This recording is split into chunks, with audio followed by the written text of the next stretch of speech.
Waalaikumsalam, kabarnya baik. Alhamdulillah. Mohon izin ya Bapak, di sini saya meminta waktu Bapak untuk tugas saya. Di sini saya mempunyai tugas calon guru penggerak angkatan 11, di mana tugas saya ini mewawancarai kepala sekolah dalam kasus dilema etika. Apakah Bapak Heru bersedia? Iya Bu, bersedia. Ya, terima kasih sebelumnya. Untuk pertanyaan pertama Bapak, selama ini bagaimana Bapak dapat mengidentifikasi kasus-kasus yang merupakan dilema etika atau rujukan moral yang Bapak pimpin? Selama ini saya menerima informasi dari berbagai pihak yang berkaitan. Saya tidak menggunakan perasaan melainkan berdasarkan fakta dari pihak terkait. Saya ingin mendapatkan konfirmasi dari pihak terkait. Saya ingin mendapatkan konfirmasi dari dua belah pihak bila kebijakan itu menyangkut persengketaan. Oke, terima kasih Bapak. Jadi Bapak sebelum itu Bapak mencari informasi dulu ya Bapak Iya, ya. mengumpulkan informasi. Mengumpulkan informasi dulu sebelum mengambil keputusan ya Pak ya. Oke, itu pertanyaan yang kedua Bapak. Selama ini bagaimana Bapak menjalankan pengambilan keputusan di sekolah yang Bapak pimpin, terutama untuk kasus-kasus di mana ada kepentingan yang sama-sama benar atau sama-sama mengandung nilai kebajikan, Pak? Selama ini dalam menjalankan pengambilan keputusan harus dimusyawarahkan dengan para dewan guru agar mendapatkan pertimbangan dan memutuskan permasalahan.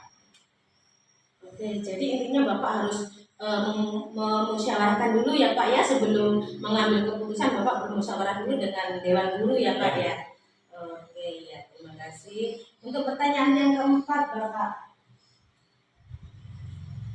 langkah-langkah prosedur seperti apa yang biasa Bapak lakukan selama ini? Langkah atau prosedur yang dilakukan adalah musyawarah dengan para dewan guru dan dirapatkan dengan warga sekolah.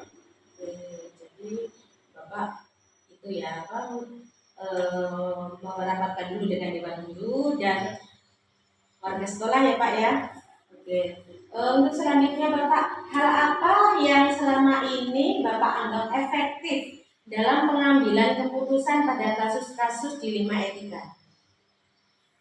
Hal-hal yang efektif dianggap paling efektif dalam pengambilan keputusan adalah adanya komunikasi dengan segenap dewan guru dan warga sekolah. Jadi dengan dewan guru dan warga sekolah ya Pak ya, Bapak dalam mengambil keputusan. Oke. Untuk pertanyaan selanjutnya, pertanyaan yang ke-6 ya Pak ya. Apakah Bapak memiliki sebuah tata cara atau jadwal tertentu dalam menyelesaikan sebuah kasus dilema etika? Apakah Bapak langsung menyelesaikannya di tempat atau memiliki sebuah jadwal untuk menyelesaikannya? Bentuk atau prosedur seperti apa yang Bapak jalankan? Tidak ada jadwal khusus dalam menyelesaikan kasus dilema etika, karena langsung melakukan koordinasi dengan pihak terkait. Jadi Bapak tidak mempunyai jadwal gitu ya Pak ya. Berarti begitu ada masalah mungkin Bapak langsung menyelesaikannya begitu ya Pak ya. Ya, kalau ada masalah kita selesaikan dan itu terkait dengan kesempatan dan waktu kita sekarang. Ya. Oke, selanjutnya Bapak, adakah seseorang atau faktor-faktor apa yang selama ini mempermudah atau membantu Bapak dalam mengambil keputusan dalam kasus-kasus dilema etika ini Bapak? Para dewan guru selama ini membantu dalam mengambil suatu keputusan dilema etika. Berarti yang membantu Bapak adalah dewan guru ya Pak ya. Sebelum mengambil keputusan Bapak harus minta pendapat dulu gitu ya Pak ya. Dengan adanya masukan dari dewan guru. Oke ya. Baik, untuk yang terakhir Bapak, dari sebuah hal yang sudah disampaikan, pembelajaran apa yang Bapak petik dari pengalaman Bapak dalam mengambil keputusan dilema etika?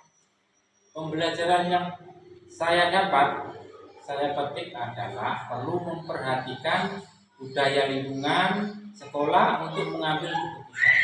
Oh gitu. Jadi Bapak harus memperhatikan lingkungan gitu ya Pak ya. Oke, baik. Terima kasih Bapak atas waktunya. Terima kasih Bapak sudah bersedia untuk Ya, Bu. saya wawancara. Mudah-mudahan dengan ini lembaga yang Bapak pimpin semakin maju ya Pak ya. Amin. Terima kasih sebelumnya. Saya ucapkan wassalamualaikum warahmatullahi wabarakatuh. Waalaikumsalam warahmatullahi wabarakatuh.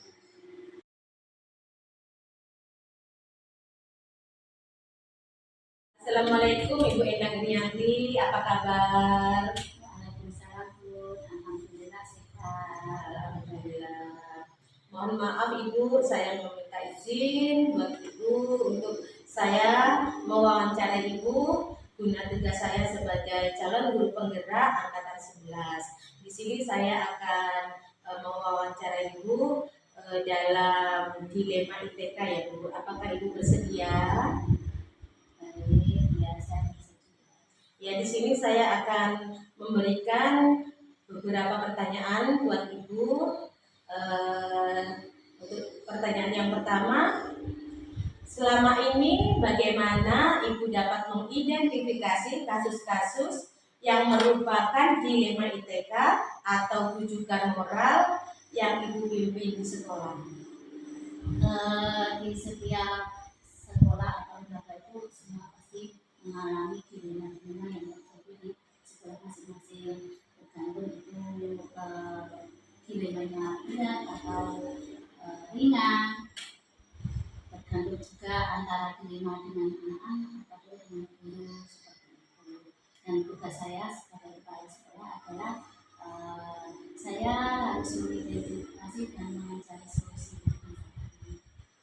Jadi Ibu sebelum memutuskan sesuatu, Ibu mencari mengidentifikasi dahulu ya Bu, apa permasalahannya ya Bu ya. Iya betul, saya mengidentifikasi baru kemudian kita melakukannya dengan semua pihak, terutama pemangku kebijakan. Oke ya, terima kasih.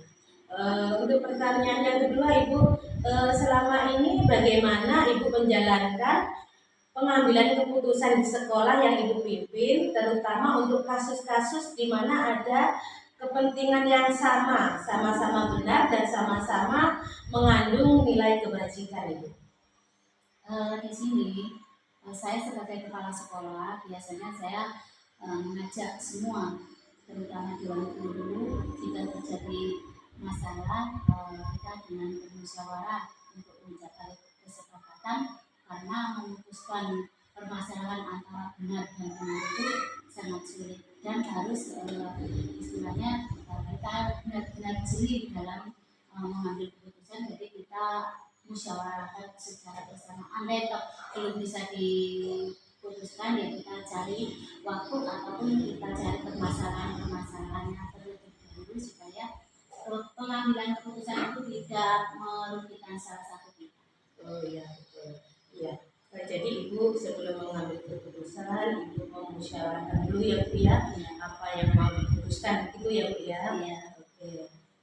Terus untuk pertanyaan yang ketiga Ibu, langkah-langkah atau prosedur seperti apa yang biasa Ibu lakukan selama ini? Langkahnya saya mencari semua informasi, tidak dari salah satu pihak, melainkan dari semua pihak yang mengalami dilema tersebut. Kemudian saya mengidentifikasinya dengan nilai-nilai yang tidak bertentangan dengan kode etik. Terus kemudian saya mempertimbangkan dan memutuskan semuanya itu dan mendiskusikan semua, intinya mendiskusikan dan bermusyawarah antara ketua yayasan, antara guru dan antara komite sekolah dan wali murid, kita mencari solusi bersama-sama. Iya, terima kasih. Terus selanjutnya untuk pertanyaan selanjutnya, hal apa yang selama ini Ibu anggap efektif dalam pengambilan keputusan pada kasus-kasus dilema etika itu? Di sini selain saya istilahnya mencari berbagai macam sumber dalam mengatasi dilema etika tersebut adalah kami selalu bermusyawarah dengan rekan sejawat dengan guru, semuanya kami libatkan dalam pengambilan keputusan supaya tidak terjadi perbincangan dan merugikan salah satu. Intinya kita itu ya Bu, sama-sama musyawarah ya Bu ya dengan dewan guru ya Bu ya. Oke, jadi biar tidak ada kesalahpahaman ya Bu ya. Oke, untuk selanjutnya Ibu, hal-hal apa saja yang selama ini merupakan tantangan dalam pengambilan keputusan pada kasus-kasus dilema etika itu?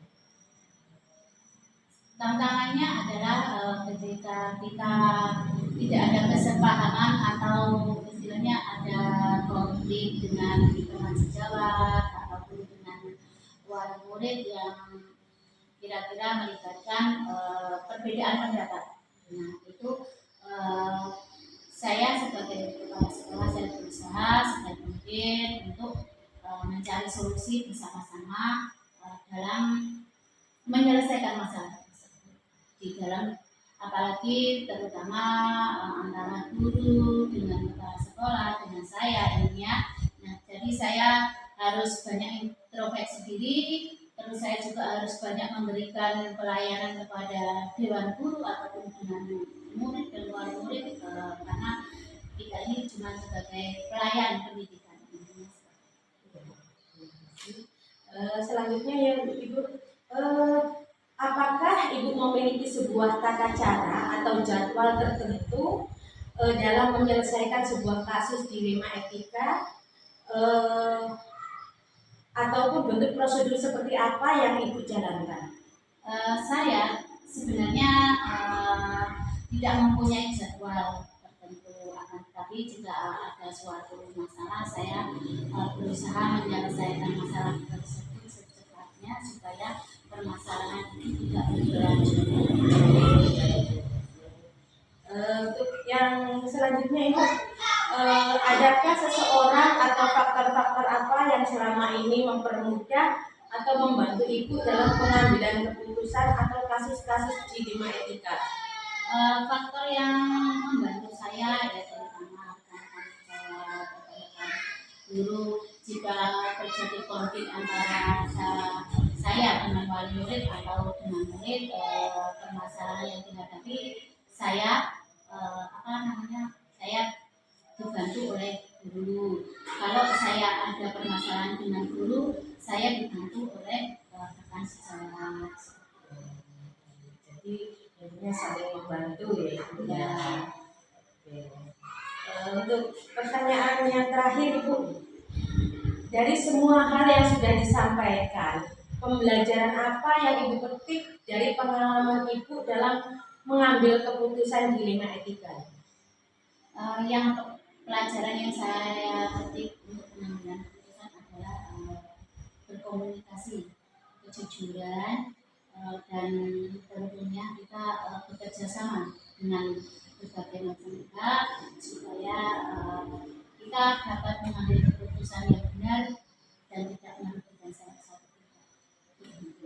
Jadi intinya antara pemimpin dan dewan guru saling terbuka dan saling berkolaborasi ya Ibu ya intinya ya. Oke baik, terima kasih Ibu sudah meluangkan waktunya untuk tugas saya ini. Mudah-mudahan dengan ini semua kita selalu diberi kemudahan ya Ibu ya. Untuk kedepannya semoga lembaga yang dipimpin itu semakin berkualitas ya Ibu ya. Terima kasih ya Ibu ya atas waktunya Ibu. Saya ucapkan banyak terima kasih. Wassalamualaikum warahmatullahi wabarakatuh. Waalaikumsalam warahmatullahi wabarakatuh.